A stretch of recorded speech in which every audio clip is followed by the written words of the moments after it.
నేనంటే అంత ఇష్టం లేకపోతే నా గొంతు పిసికి చంపేసి దాంతో కులకచ్చుగా ఎందుకు ఇంత క్షోభ పెడుతున్నారు?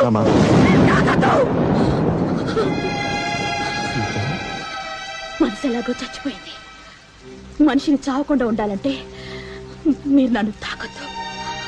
ఇప్పుడే కాదు, నేను బ్రతికుండగా ఈ జన్మలో మీరు నన్ను తాకడానికి వీల్లేదు. కోపంలో నువ్వేం మాట్లాడుతున్నావు? తెలుసు, తెలిసే మాట్లాడుతున్నాను. మీరంటే నమ్మకం, అభిమానం, గౌరవం, ప్రేమ అన్ని చచ్చిపోయే. ఇప్పుడు మీరంటే నాకు అసహ్యం. పరాయి స్త్రీని తాకిన చేతులతో నన్ను తాకితే ఒంటి మీద కిరసనాలు పోసుకుని తగలు పడిపోతాను. తాకద్దని ఒకసారి చెప్తే సిగ్గుండాలి మనిషికి. నన్ను తాకడానికి ప్రయత్నించినా తాకినా వీడు చచ్చినంత ఒట్టు.